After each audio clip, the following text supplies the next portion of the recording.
ya hong dilong nyal ne hane da hofok nasimalen polemik bakat mayu ofata muk odit miso anu etarnam hoyo. Bonjour fidèles auditeurs de Parole de Dieu et Vie chrétienne dans le Sine. Ce dimanche est célébré la journée de la vie consacrée. Chaque année, le 2 février est la journée de la vie consacrée. Et pour des raisons pastorales, l'archidiocèse de Dakar célèbre cette journée ce dimanche. Une occasion que nous saisissons pour aller à la rencontre d'une religieuse qui va échanger avec nous sur sa vocation, sur la vie consacrée en général. Bonjour ma sœur. Bonjour Abbé Roger. Je suis sœur Marie-Rose Diouf de la congrégation des sœurs de l'Immaculée Conception de Fatick. Je suis présentement en mission à Fatick dans la paroisse Sainte-Jeanne d'Arc. Vous êtes sœur depuis combien de temps? Je suis religieuse depuis 1999. Je suis dans ma 18e année de vie religieuse. Les vœux perpétuels en 2006. Depuis lors, j'ai fait beaucoup de missions et présentement je suis là à Fatick. On entend souvent parler de vœux perpétuels d'une religieuse ou d'un religieux. Cela signifie quoi exactement? Il faut dire que la vie religieuse est constituée de plusieurs étapes.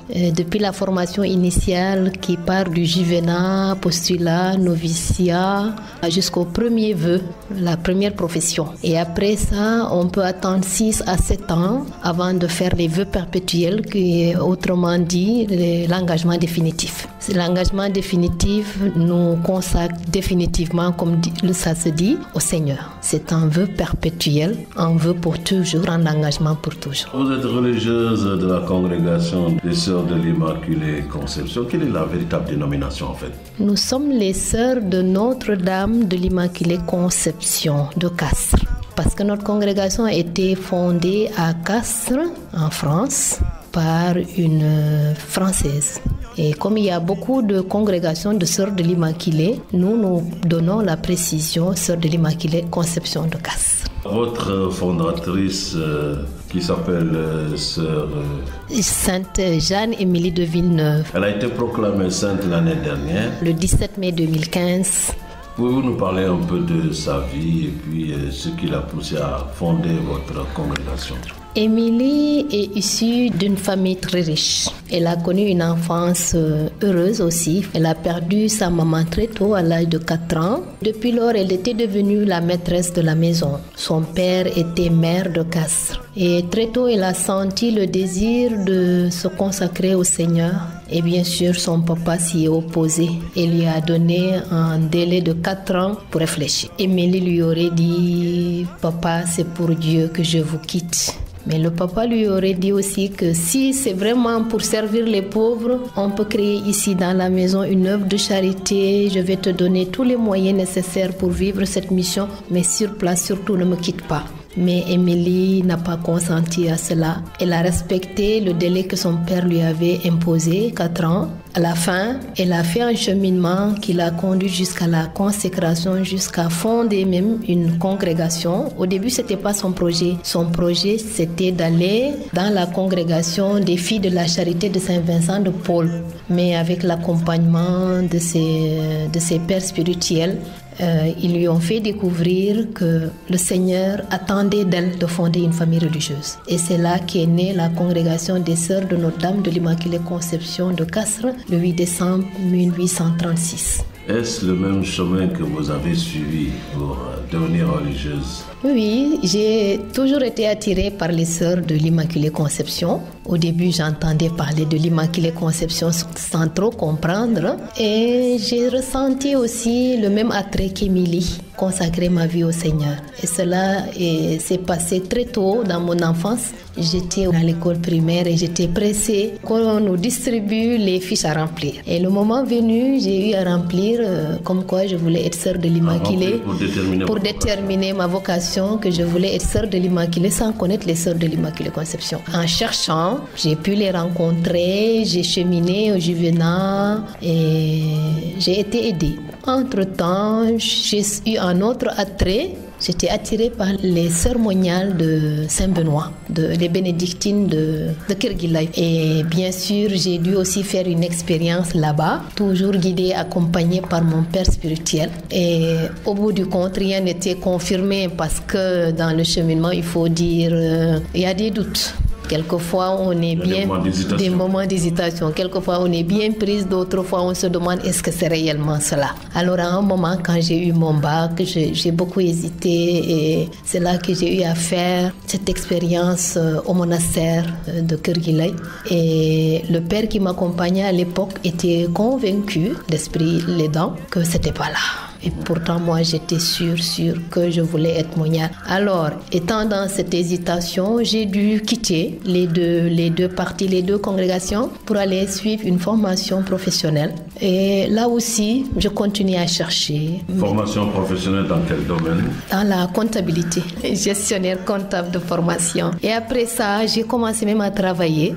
Mais c'était pas toujours là où je me sentais le mieux. Alors j'ai dû continuer le cheminement à travers des retraites, à travers des rencontres. Et c'est là que finalement je me suis décidée à quitter le boulot et à aller commencer le postulat chez les sœurs de Notre-Dame de l'Immaculée Conception. Après le postulat, le noviciat, et le 21 août 1999, j'ai prononcé mes premiers vœux à Rufisque. Et le 2 décembre 2006, j'ai fait l'engagement définitif.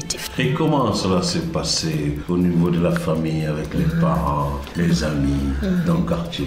Les gens devinaient, ils sentaient ils se disaient que celle-là, il y a quelque chose qui se passe. Peut-être qu'ils avaient raison, et je ne sais pas. Papa et maman étaient d'accord. J'ai eu un petit problème avec ma mère quand j'ai exprimé le désir de devenir moniale. Là, elle s'est opposée un peu en disant que c'est trop dur, il ne faut pas, je vais te perdre, c'est loin là-bas, je ne te verrai plus. Ok. Et il a fallu quand même que des agents pastoraux aillent la rencontrer, lui expliquer un peu.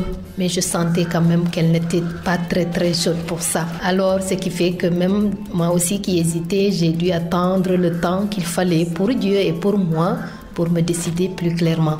Mais ma famille m'a toujours accompagnée dans le processus de formation pour lequel j'avais opté. Et jusqu'à aujourd'hui, ils m'encouragent, ils me soutiennent par leur affection, par des gestes de délicatesse. Et vraiment, je me sens soutenue, aimée, aidée dans cette voie que j'ai empruntée. Vous êtes sœur de la congrégation des Sœurs de l'Immaculée Conception. Quel est le charisme de cette congrégation? Et expliquez-nous aussi un peu qu'est-ce qu'un charisme? Un charisme, c'est un don que le Seigneur fait à son Église à travers une personne. Le désir d'Émilie, c'était d'aller servir les pauvres. C'est ça, au fait, l'option préférentielle que Émilie a faite, servir Dieu à travers les pauvres. Et cela se vit à travers 3 grands domaines.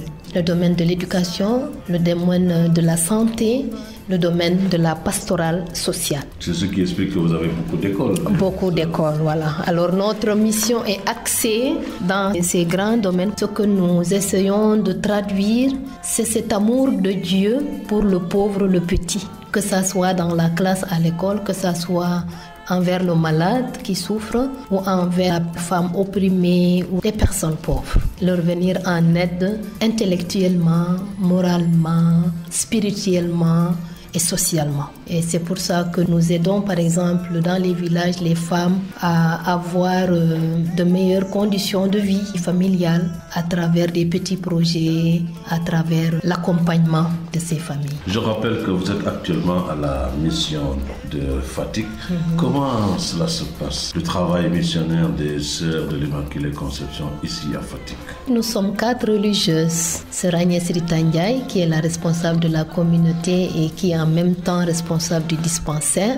Sœur Marie-Thérèse Thioro Diouf, qui est la directrice de l'école primaire. Sœur Chantal Koumba-Dione, qui est enseignante. Et moi-même, Sœur Marie-Rose Diouf, qui suis responsable de la formation des juvénistes. Chacune de nous est dans un domaine précis. Et en plus de ça, il y a l'engagement pastoral et l'engagement dans la paroisse, dans les communautés et en province. Qu'est-ce que vous appelez province? Province est une entité territoriale qui détermine la présence de la congrégation dans un pays ou dans plusieurs pays. Quand je dis province Sénégal, nous sommes ici présentes au Sénégal, mais aussi en Guinée-Bissau et au Burkina Faso. Pouvez-vous nous parler des 24 heures d'une religieuse? Comment cela se passe dans la vie d'une sœur du matin au soir? Les sœurs habituellement se lèvent très tôt pour contempler le Seigneur. Et quand on regarde Jésus, toutes ses journées commençaient par la prière au désert. Il se recueillait d'abord pour contempler son Père, prier et après consacrer le reste de sa journée à l'action apostolique. À la suite du Christ, nous faisons pareil. Nous nous levons tôt pour les offices et pour la messe. Et après, à partir de 8 heures, chacune est dans son poste pour vivre la mission jusqu'au soir. Bien sûr, entre-temps, on a des moments de rencontres communautaires pour des réunions ou bien des réunions hebdomadaires et des lectures communautaires aussi hebdomadaires. Bien sûr, après la classe ou le dispensaire, il y a d'autres missions qui nous attendent. Toute la journée est consacrée en tout cas à la contemplation et à l'action. À la prière d'abord et à la mission et à la prière après. C'est un retour. On contemple Dieu, Jésus, on va travailler et on revient aussi. Ma sœur, nous arrivons presque au terme de cette interview. Et si vous aviez un appel à lancer aux jeunes filles, que leur diriez-vous? Je dirais aux jeunes filles que la vie religieuse est belle. Elle vaut la peine d'être vécue. Et le Christ continue à appeler et à nous faire confiance. Je les encourage à être disponibles, à ouvrir leur cœur à cet amour infini de Dieu qui seul peut combler le cœur humain, à discerner et à répondre généreusement à cet appel. Ici à Fatick, nous avons un Juvénat. En tout cas, j'invite toutes les filles de Fatick à s'approcher de nous pour un accompagnement, pour les aider à discerner leur vocation, parce que c'est peut-être un appel que l'on sent et qui n'est pas clair au début, mais on a besoin d'être aidé, on a besoin d'être soutenu. Alors, de ne pas avoir peur, d'exprimer leurs désirs et on est là, prêt à les encadrer, à les soutenir. Ça vaut la peine d'être vécu. La vie religieuse vaut la peine d'être vécue. Merci à nos chers auditeurs et auditrices de Parole de Dieu et Vie chrétienne dans le Sine. À dimanche prochain avec un autre invité. Bon dimanche.